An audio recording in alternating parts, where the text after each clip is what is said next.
For USCFootball.com, I'm Keely Eure here with Dan Weber. Instant analysis of fall camp day 9. Shoulder pads only today, but a lot of situational work. They also got the crowd noise back pumped into Howard Jones. Yeah, they've got it on a speakers on a cart, and so they can take it, I don't know, a la carte, right to the end zone, right where they want it. Boy, and it's loud.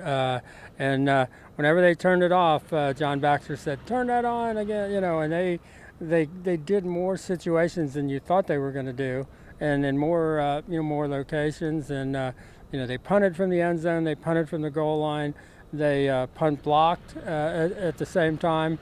Then they gave the offense a chance to get the ball out from the goal line, all with the sound system. And Clay, I thought it was interesting. He said, "Well, we play in some loud places in the Pac-12." I'm not even really all that sure. At times, Arizona State can get loud if they're any good. Cal, probably not. Who knows that Friday night crowd at Pullman, and they're close. It's not. But then he let on with what he was really thinking about, and Notre Dame, and Notre Dame.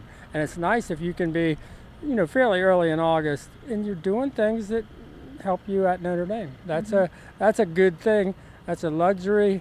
Good teams have that luxury if you've got the ability to to look down the road, and that's the kind of thing that it's not exactly muscle memory, but I've been here before, I've done this. This is and I thought they did really well, especially punting the ball with the first group. Chris Tilby I thought was really good getting the ball out of the end zone.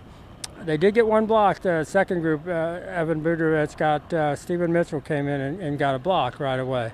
But and that's Reed, Evan's his brother. Right. Oh, I'm sorry. I'm going to give Evan the sports writer credit for his younger brother. But I think they'll take that too. They'll take a block off the edge as well. So that went well. But a lot of situational stuff today. I think one of the more interesting things to come out of practice, you asked Helton about the place kicking situation, and his response was pretty interesting. Well, I didn't want to push him in one direction or the other. I had talked to Wyatt Schmidt, the holder, comparing this year to last year, and talked to Michael Brown, the kind of heir apparent. And then I said to Clay, I said, well, what's your thinking about your place kicking? And he said, I'm thinking I'm glad we've got 3 more weeks to go. He said one day it doesn't look too bad a couple of days ago, and then today he said those balls were going all over the place. So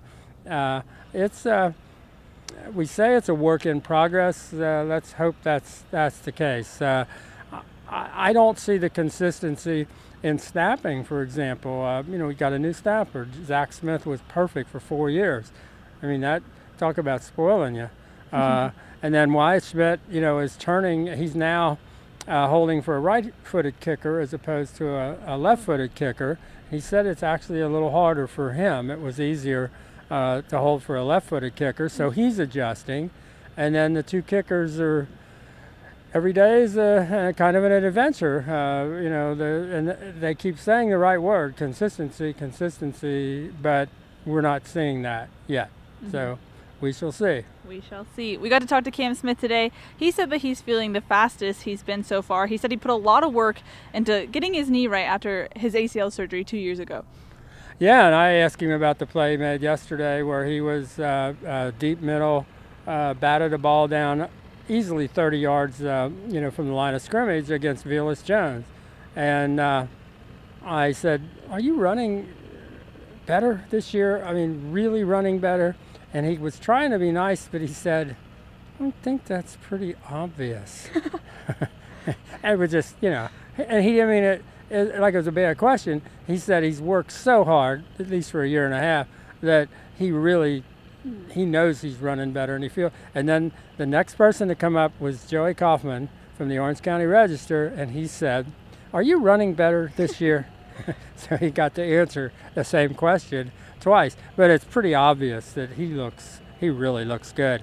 If he can get 30 yards downfield, and they're obviously, I said, were you kind of freelancing on that, or is that, and he said, no, that's what, on that play, that's where they wanted me. I said, well, okay, well, that's, so they must have that kind of confidence in him too, but he's feeling really good.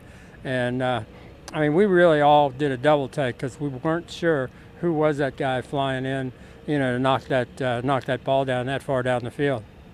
We got to talk to defensive line coach Kenichi Udeze. He said he was asked, would you start a freshman? He said, I don't care if you're a 79-year-old senior citizen, the best player at USC plays. Right. And then when you talk to him, they think of Marlon Tuipulotu as not exactly a 79-year-old senior citizen, but he's not an 18-year-old freshman either. He doesn't look like one, he doesn't play like one. But I think the thing that, whenever Kenichi's talking about it, the one word you hear is it's not so much he wants talent, not so much he wants a technician. You do it the same way every play, every day. Do the technique, trust it. We'll all do it together. If everybody does it together, we're going to be fine. But boy, does Kenichi ever put a premium on doing it the same way, doing it the right way, doing it the way USC wants them to do it. And that was a hard thing, for example, 2 years ago for Rasheem Green to get past. He was so good doing what he did that it took a while. It took some convincing to get him, no, this is how we want you to do it. This is how you have to do it. These freshmen, I don't think they're having as much trouble convincing them to do it that way. Helton was asked what he thought was the most competitive position on the defense so far. He said nose tackle. You're seeing Brandon Peely, Marlon, like we just mentioned, and Josh Fatu. How are you seeing that breakdown? Yeah, I think Marlon, just because, the fact that he was here in the spring and he earned his spot on, as the starter, he may have more consistency even than I think that's what you'll hear with Josh. Now, Josh Fatu is probably 300, he told me the other day, 319 pounds. So he came in here listed at like 290. So he's really worked hard. He looks like, he looks a lot like Stevie now. And then they've got Brandon Peely, who is 340, like Stevie, but, and this is the kicker with Brandon Peely, as Kenichi just told us today, he said he could, dunk a basketball off one leg. I mean, the guy's 340 pounds. So, and again, just a true freshman. And there is a comforting feeling as you watch 51 and 91, Marlon and Brandon running out there, side by side, and you just think, man, those two guys are freshmen. They're going to be around, for a long time, and they do not look like freshmen. Now, on the other side of the ball, Tyler Vaughns, he's been making standout plays basically all week. How do you think he's progressed so far? And he looks like he's going for that starting spot. Yeah, he might be the best. We're talking about this during practice today and watching him make one catch after another, under pressure, being, pushed around and not being pushed, whatever. He just glides to the ball, and if it hits his hands, he catches it. And I was thinking, he may be as good a redshirt freshman, a kid who did not play last fall, as you would see anywhere in the country. A guy who, and you look at him, and Clay said some of it is a natural progression.